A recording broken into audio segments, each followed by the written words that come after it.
Students, आज हम पढ़ रहे हैं क्लास 6 में हिंदी, जिसमें हमारा पार्ट 3 है हेर फेर। तो यह एक छोटी सी कहानी है और इस कहानी में हमें बताया गया है कि धन एक ऐसी वस्तु है जो व्यक्ति की मानसिकता को बदल देती है। जहाँ प्रथम एक गरीब मजदूर धनहीन होने के कारण अपमानित होता था, वहीं दूसरी ओर धनी होने के बाद भी स्वयं क्या था, निष्ठुर हो जाता है। पहले वह गरीब रहता है तो सब लोग उसकी बेइज्जती करते हैं, लेकिन वही अगर एक दिन अमीर हो जाता है तो क्या होता है, निष्ठुर हो जाता है। बस यही कहानी हम इस पाठ में पढ़ेंगे।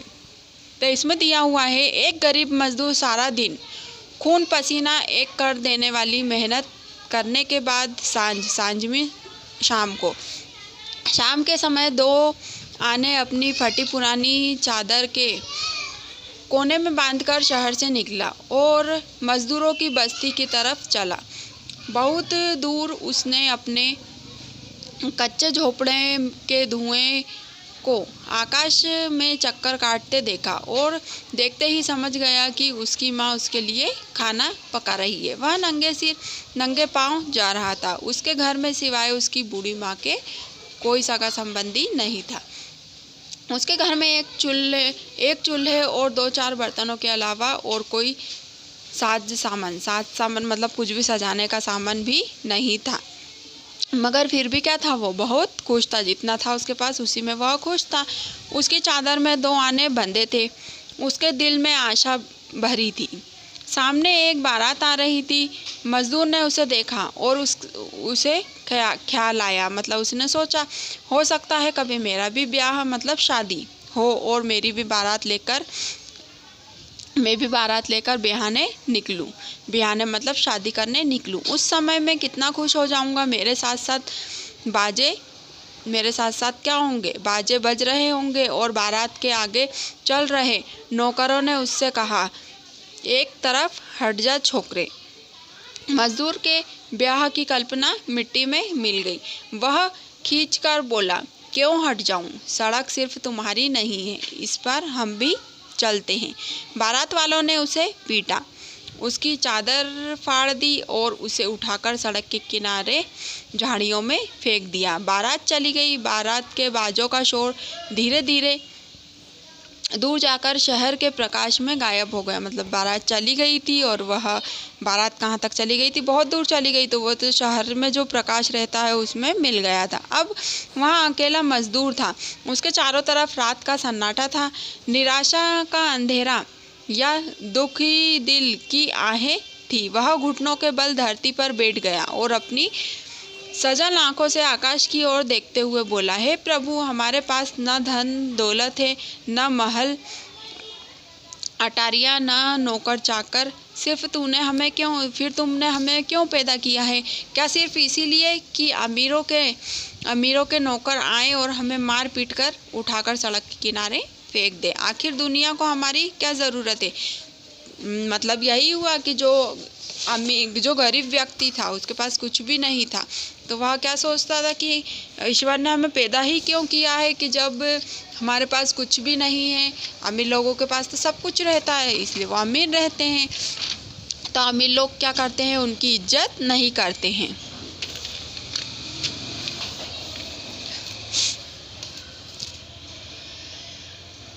कई वर्ष बीत गए। मजदूर ने जी जान से काम किया। बहुत सारा समय बीत जाता है, फिर मजदूर जी जान से काम करता है। जिस दिन का आराम बेचा और रात की नींद बेची। शतरंज की चालें चली, छल कपट धोखे से धन पाया और धनी बन गया। तो वह मजदूर ने क्या करा कि बहुत जी जान से वह मेहनत करता था और दिन रात उसने दिन में भी काम किया। दिन का आराम बेचा। दिन का आराम नहीं किया पर उसने काम किया। रात की नींद बेची, मतलब रात को सोया नहीं और काम किया। शतरंज की किस तरह की चालें रहती हैं, तो उसने बहुत कड़ी मेहनत करके क्या हुआ, उसने बहुत सारा धन पाया और वह एक दिन क्या हुआ, अमीर बन गया। अब वह मजदूर ना था, अपने नगर में नामी रईस था। जो उसका नगर था उसमें वह सबसे मतलब जो रईस बोलते हैं, तो सबसे ज़्यादा रईस कौन था, वही मजदूर था। उसके संदूक में रुपए और मुहरे थी। उसके पास रहने के लिए विशाल महल था, उसकी सेवा के लिए 10 दासियां थी, उसकी सवारी के लिए घोड़े और पालकियां थी और लोग उसके सामने सिर झुकाकर आते थे। एक दिन शाम के समय वह पालकी पर सवार अपने घर को लौट रहा था कि एकाएक उसकी पालकी रुक गई। उसने नौकरों से पूछा, क्या हुआ? तो नौकर क्या बोलते हैं, सरकार, मजदूरों की बारात आ रही है, उन्हें कहो एक और हट जाएं। फिर वह जो मजदूर रहता है वो अब क्या राजा बन जाता है, रईस बन जाता है। तो वह क्या कहता है कि उन लोगों को बोल दो कि एक साइड हट जाएं। वे कहते हैं, सड़क सिर्फ तुम्हारे लिए नहीं है, इस पर हम भी चलते हैं। दुष्टों को डंडे मारकर भगा दो, ये हमारा रास्ता क्यों रोकते हैं? तो पहले यही सब घटना किसके साथ हुई थी? उस मजदूर के साथ हुई थी, लेकिन वो मजदूर क्या हो जाता है, एक दिन अमीर बन जाता है। तो वह अब दूसरों के लिए भी यही सोचता है। डंडे बरसने लगे, मजदूर चीखे मारते हुए इधर उधर भागने लगे। थोड़ी देर बाद वहाँ एक भी मजदूर न था, मगर उनकी चीखों से पालकी पर सवार अमीर का दिमाग खराब हो गया। उसने अपने नौकरों से कहा, मुझे पालकी से उतार दो, मैं आराम करूँगा। नौकरों ने सड़क के किनारे गलीचे बिछा दिए और अपने मालिक को आराम करने के लिए बिठा दिया। उसे ऐसा मालूम हुआ कि जैसे वह यहाँ कभी पहले भी बैठ चुका है, शायद कई वर्ष पहले, शायद किसी पिछले जन्म में। इस समय उसका शरीर अपनी पोशाकों से गर्म था। उसके सामने उसके नौकर हाथ बांधे खड़े थे और शहर में उसके राजसी महल का द्वार उसके लिए खुला था। वह नरम गलीचे पर पालती मारकर बैठा हुआ था और अपनी आंखें आकाश की ओर उठाकर बोला, हे प्रभु, इन अभागे मजदूरों के पास न धन दौलत है, न महल अटरियां हैं, न नौकर चाकर हैं। फिर तूने इन्हें क्यों पैदा किया है? क्या सिर्फ इसीलिए कि ये लोगों के रास्ते में आ खड़े हो और हमारा समय नष्ट करें? आखिर दुनिया को इनकी क्या ज़रूरत? तो देखिए, इस कहानी से हमें यही बताया गया है कि एक दिन वह भी मजदूर था, उसके पास कुछ नहीं था, वही घटना उसके पास घटी थी, तो वह बोलता था कि हमें क्यों पैदा किया है। लेकिन आज वही रईस बन गया है, उसके पास धन दौलत ऐशो आराम सब है।